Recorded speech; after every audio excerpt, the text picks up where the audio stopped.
Good evening and welcome to another Coach's Show presented by OrthoCarolina. I'm your host, TJ Shalott. We've got a great show for you. We're kicking things off with men's basketball head coach Grant Leonard. And coach, tonight is a huge clash of ASUN Titans. This is going to be a fun one.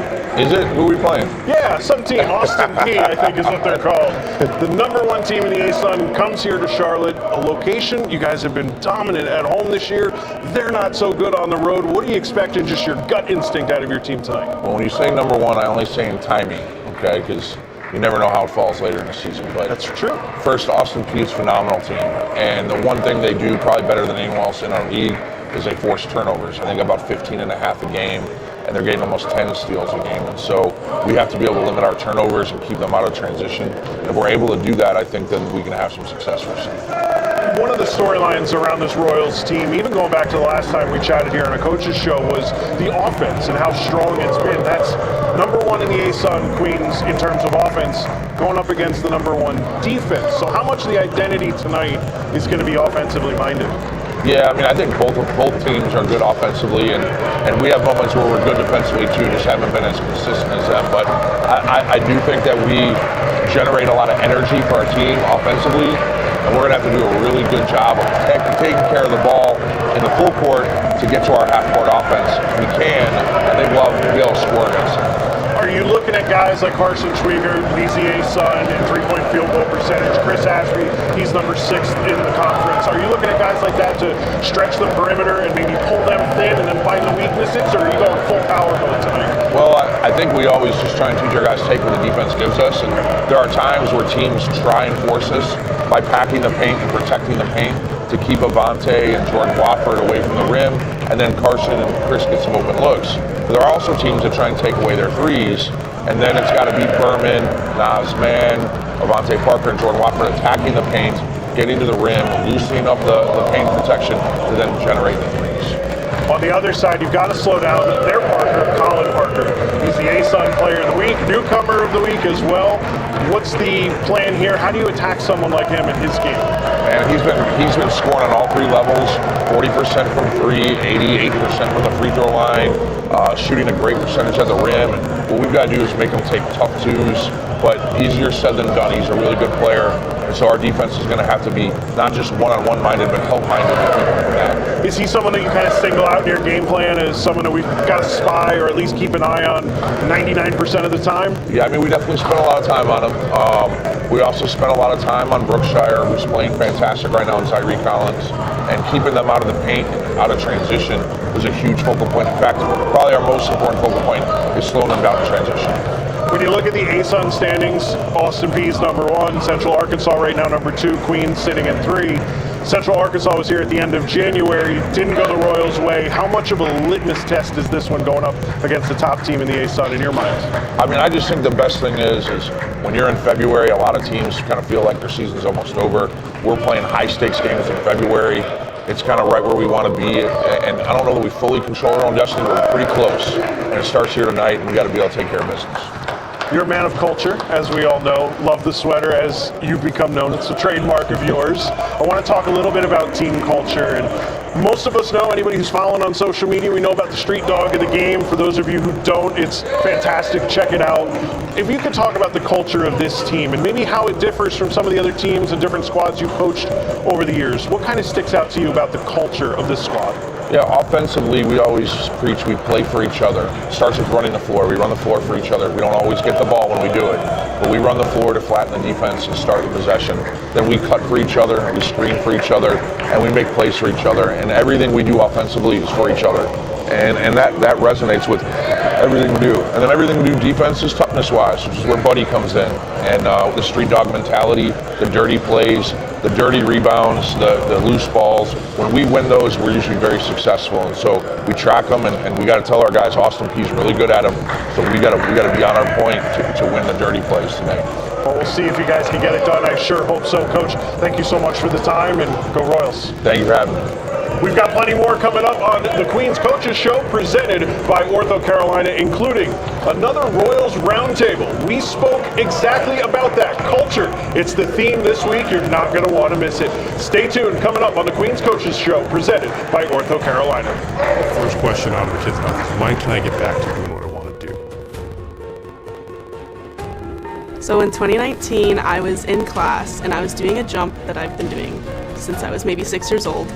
And my foot went one knee, my knee went the other, and my knee dislocated. It amazes me how I went through what I went through and I was still able to continue my dreams.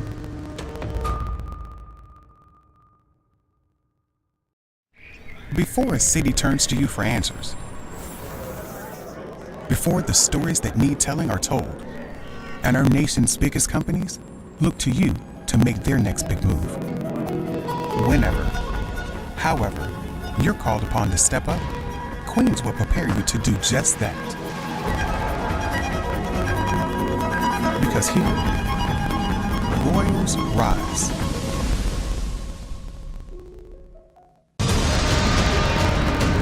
Here, strength comes from within. Practice makes perfect. And curiosity knows no bounds. I believe Queens graduates will create a better tomorrow. Where we go next? That's up to us.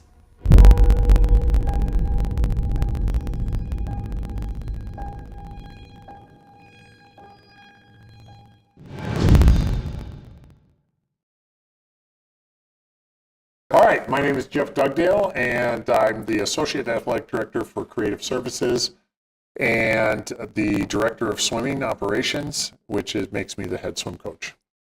I'm Keela Armstrong. I'm the head softball coach. I'm Matt Stoles. I'm the head women's volleyball coach here at Queens. All right, well, that starts us off with the first question.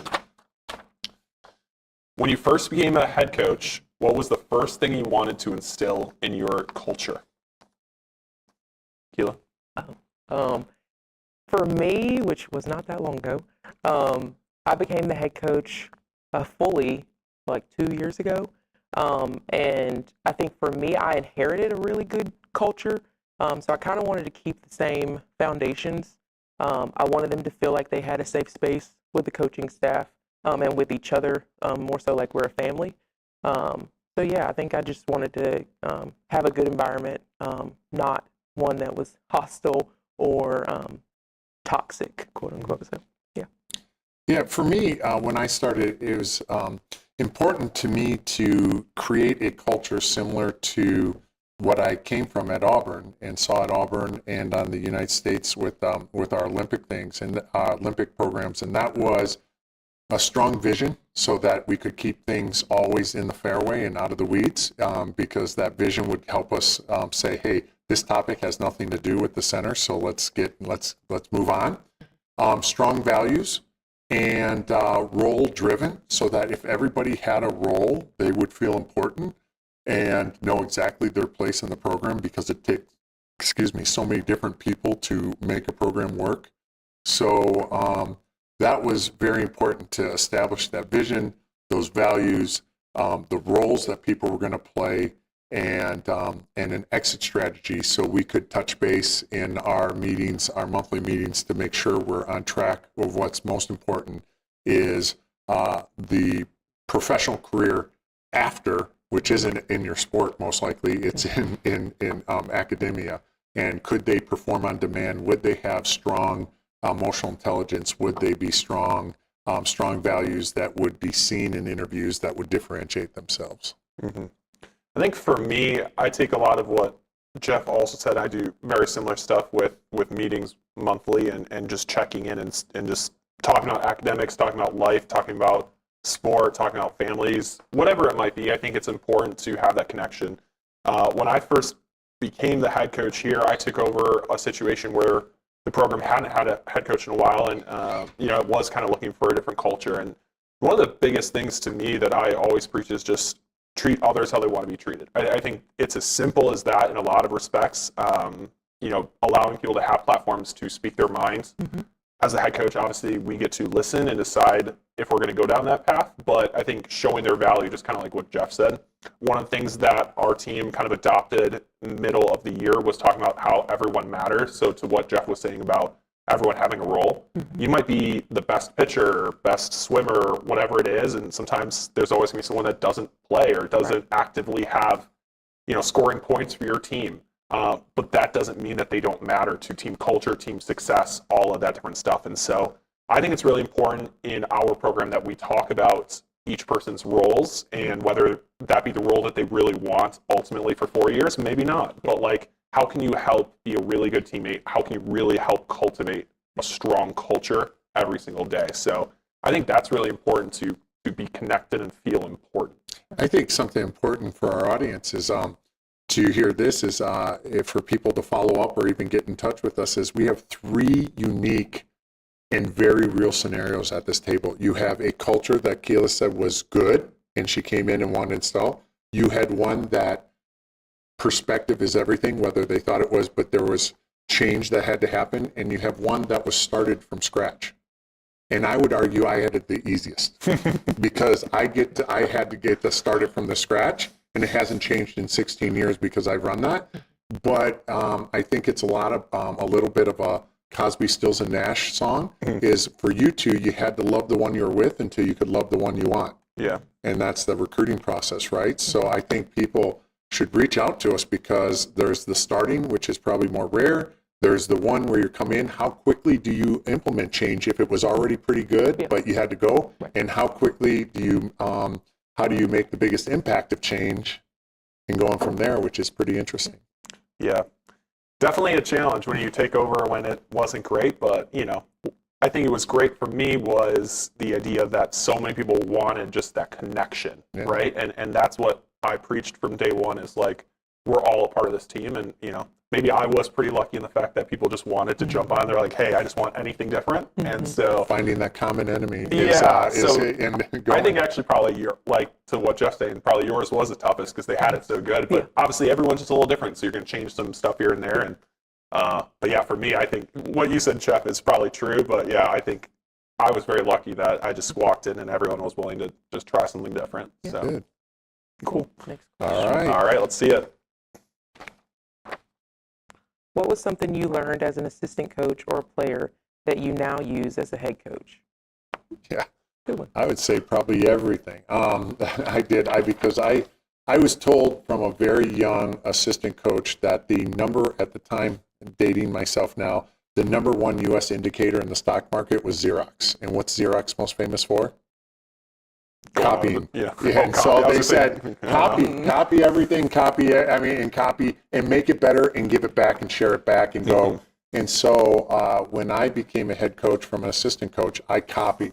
I quickly found out a culture doesn't travel with the system, but if you can use the same system but tweak it for the environment that you're in.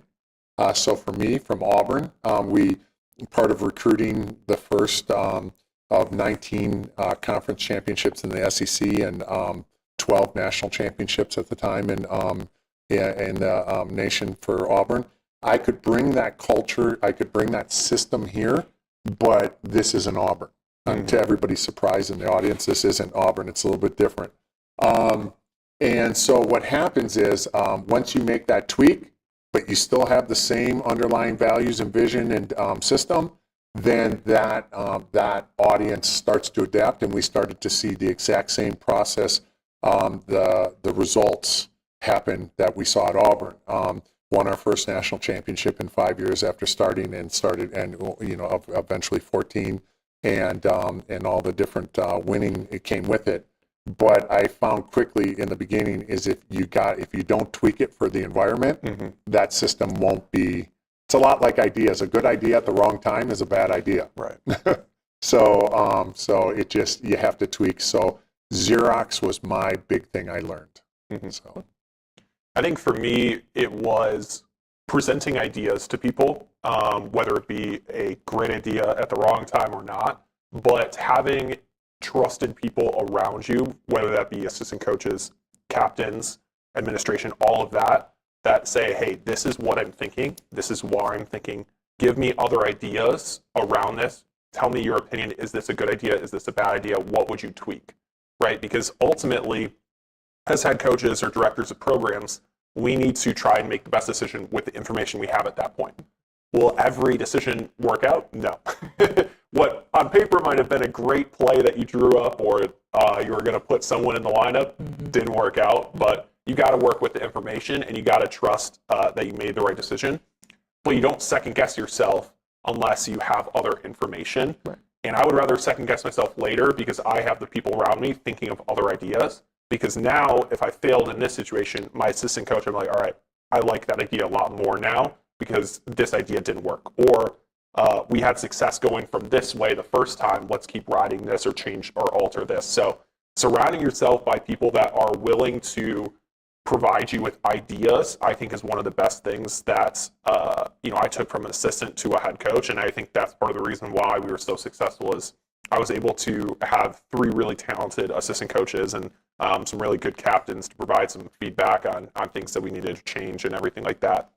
To Jeff's point, I think, running the system from Auburn to Queens, obviously it sounds great on paper, but yeah, if you don't adjust to what you have now. And so like me coming from a totally different school and university, I had the idea of what we've been doing for years, but like Queens is a very unique place.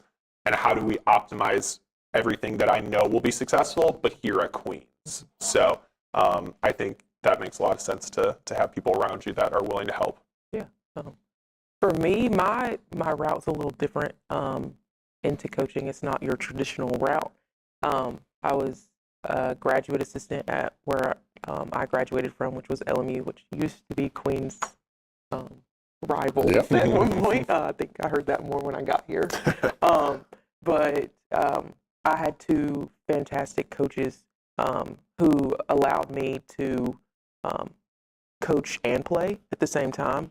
So they kind of brought me in under their wing, and I don't even think they realized it, and just kind of showed me like how it works and how the system plays out when you do this and you do that.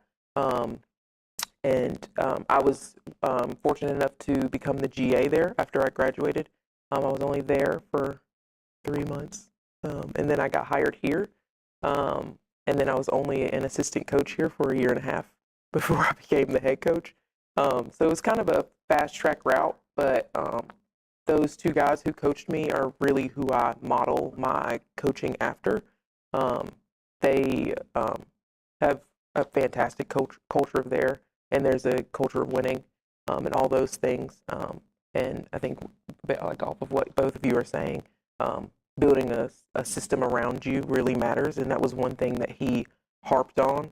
And I think I've done a great job of that here at Queens. My staff is fantastic, and I have 2 young. I'm saying young, like they're not so like few years behind me, but they're 2 younger players who they played for me last year, but they're getting into coaching, and it's exciting to see them like grow as well in their coaching. So, yep. So interesting, something you said, Gil, is Matt, I'm assuming you did more of a traditional pathway to coaching. Mm-hmm. So you were non-traditional. I was non-traditional. I came out of the corporate world, and this was my first head coaching job. Yeah. But I had been with some powerhouses and with at Duke and at kind of as a consultant and in Auburn as an assistant. But also it went from swimmer, was asked to retire to become the recruiting coordinator to help build the program there. But so here's my question is, how important, if you're mentoring and advising others, the values that you get from the non-traditional pathway versus the traditional pathway?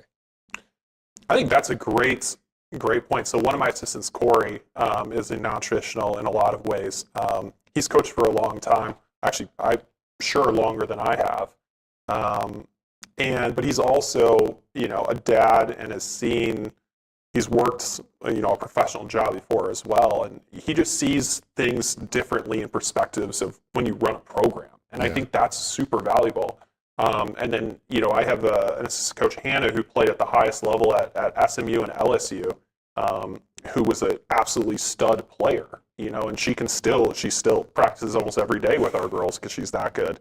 And then Savannah, who has more of a traditional. So like having that balance, I think, is really important, because having a non-traditional, like you were talking about, you just see things differently. Yeah. And it's important to see things differently, because like I can't have everyone just like me. Like it just won't work, right? To be successful. So I think that what you were talking about, like you see things differently from like the corporate world than I would see things. And I think it's good to have that balance, because without balance, there's no growth, I think. Right. So I think it ties back to the culture part too, what it brings, the perspective of how it brings it to developing our student athletes. So Yeah, I think that, like, I agree. I think people come from different backgrounds always, and having a diverse coaching staff helps with bringing in a diverse team, because everybody comes from different backgrounds, and there's going to be some kids that maybe I personally can't relate with, because I didn't come from that or have that situation in my life, but there's somebody on staff who did. So good. All right, next question. When building a team culture, what do you prioritize the most? Is it a catchphrase? Is it a mascot? Is it a clothing item? Is it a mantra? it's a really good I'm going to question. leave it open. There are so many questions. Yeah, I mean, there's a lot to that. I can't wait to hear what you have to say about this, because obviously you've been doing it for so long, and like you said, you've built this from the ground up. So for me, you know, like a catchphrase can always be something that ties it in, you know, but for me, I relate it to building a building or a house. If you don't start with the foundation, cracks are going to start. You know, everyone wants the cool bathroom, the cool bedroom, the cool closet, but you can't get to that stuff unless you build your foundation from the right place. You know, one of the things that I value is like just showing the authenticity and why we're trying to do it. One of the things that I talk about with our team is like, you know, when we're recruiting, and I guarantee you I already know the answer from you guys. When you talk to a kid and you say, what are you looking for? They're always like, I want a good culture. Yep. And when someone says it, I'm like, well, that's funny, because I was only hoping you were going to say, I'm looking for a bad culture. I'm like, of course everyone's looking for a good culture. But a good culture starts with finding the right people, but also you have to work on culture every day, every week, all that different stuff. You know, so like in our program, we talk about a bank account. We talk about making sure you're making positive deposits into your bank account, whether that be towards the program, towards your teammates, towards your coaches, making sure that you have positive relationships. If you're always crediting or taking stuff out and you're just taking, never giving, people are going to get sick of you. The bank's going to close and say, hey, you can't be here anymore. Right. But, you know, I think we would be remiss to say that we don't actively work on our culture every day. And every single semester, your culture will change. You know, you could theoretically have every single person back. Your culture's still going to change, right? People are going to go through different life experiences. People are going to have different classes. They're going to change relationships. All of that changes perspective, and it changes outlooks and outcomes on your culture. What I think is really important, going back to the foundation, is always staying true to who you are as a coach, as a student athlete, as a program of these are our non-negotiables. This is what our foundation is built of. This is how we're going to win a championship. This is how we're going to accomplish our academic goals, our career goals, all of that different stuff. So I think to that question, it's fun to have like the saying, the phrase, and all of that, but that is built on your foundation of what you know is important to the program, in my opinion. Yeah. For me, it kind of comes from my coaches. It stuck with me as a player, so I feel like it kind of makes sense. But we would always say people, process, product. So it starts with the people that you bring into the program, and that's coaching staff, players. It starts with being good people. And then you have good processes in place, and that's how you run your practice plans and how you do team travel and hotel stays and all of that, all those processes that you have in place. And then in the end, it gives you a good product when all of those things are working. So we just kind of go off people, process, product. Oh, that's fabulous, because I'm also thinking the same time, because I love this, but I'm thinking I have 60 people. You have how many? 21. 21, and you We have have 18. 18. So I'm thinking, you know, how the change and everything. We're similar to the people, process, our people, process and product, but we're vision, values, and vacancies. So, but same thing. The vacancies are recruiting, assistant coaches, coaching, anything, anybody we put on that deck is going to affect. But I think we've used it all. We've used it all. We have a theme every year, but everything builds upon our vision of building leaders for life. We exist to build leaders for life. So every experience we have or everything we do is about, is that going to help you become a leader? Are you going to leave here as a leader built for life, or are you still going to be needing help? We use catchphrases. We get phrases like this year is make your bed.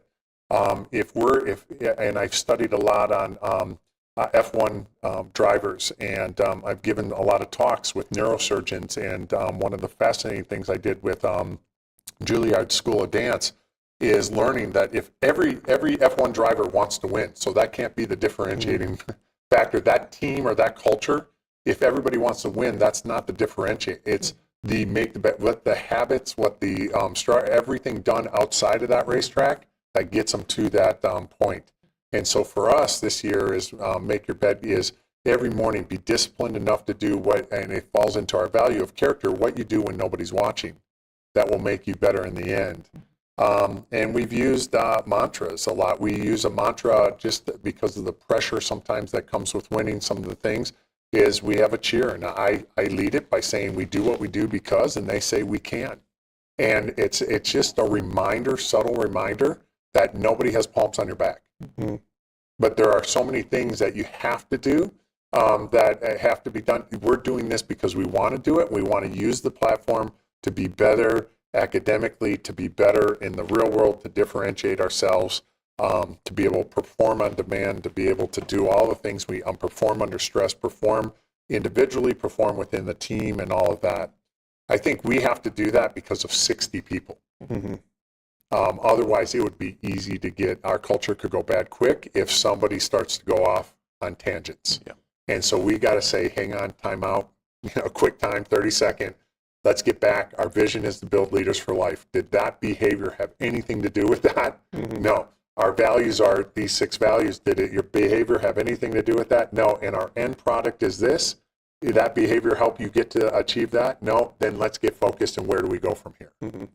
But if I let it get off with 60 people, we could get distracted quickly. Sure. No, yeah, we do, but we don't we don't have anything that we necessarily put on a T-shirt. But this year our thing is row with no limits. This is the first year that you can make a postseason, so there's no limitations on them this year. That's the no limit part, and then we compared them to a canoe or like a raft. You can't row this raft by yourself. You need a whole group of people to put in the same amount of effort. So we're like we say, we're only as strong as our weakest link. And if somebody in your raft's not rowing, you're in trouble. So yeah, for us, that's our thing this year. But we didn't put it on a T-shirt. We just we just say it. I have a feeling it will be now. Yeah, maybe we should get it. Yeah. I have a feeling you're going to come in before you exchange the bat. You put the paddle down. No. Oh, you have the paddle and then put it down, grab the bat. That'd be good. That'd be good. Jeff, do you think your culture is different between the 2 programs that you have, and how do you monitor that? Interesting. We've had to talk about this recently because when we were winning, we never lost separately. We always won together. And we've had some bad men's, or not bad, but some not as strong men's teams, but because the women's team was right there with them and there was pride, they won. And we had some not so strong women's team, and they just weren't going to let the men's team be the only winner. When we went Division I, it separated them a little bit because there were more opportunities in Division I for women and different things. So our niche that we had in D2 was pretty clear, and then when we went to D1, we became more like the bigger ones, and they could get more money and do some different things there. So, and we were able to get divers for men, but not women yet because of the situation we're in. And so our women have not experienced the conference championship like the men have. So they want to badly, but now it's getting to be how we have to, our talks are different. Right. And I think when you have a men's and a women's program, it's very important for us in our culture that we train our women 3 times a week separately so that they can understand that where they are and how they're going to, what good looks like for them, and the men, what good looks like for them. But it comes back to, I think as a head coach in this, in dealing with the men and women, is I spend a lot of time with our captains, because I like to say when we have all engines firing, all cylinders firing in the engine on our team, we are captain run, coach supported.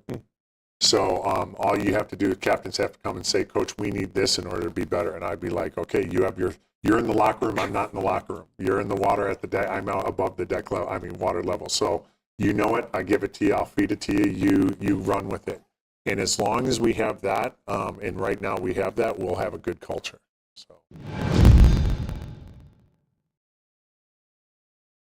We'll do it for another episode of Queen's Coaches Show presented by OrthoCarolina. Have to give a huge thank you to all of our guests who joined us tonight, including men's basketball head coach Grant Leonard, as well as those who participated in the Royals Roundtable, our swim coach Jeff Dugdale, our women's volleyball coach Matt Stoles, and our women's softball team, their head coach Keela Armstrong. Thank you so much for joining us. We're moments away from tip-off here. 2 titans of the ASUN getting set and ready to clash right here at Curry Arena. I got to get down courtside, so in the meantime, remember, you can follow us on all social media. Just go ahead and search Queens Sports Network and keep up to date online, queensathletics.com. My name is TJ Shalott. We'll see you next time.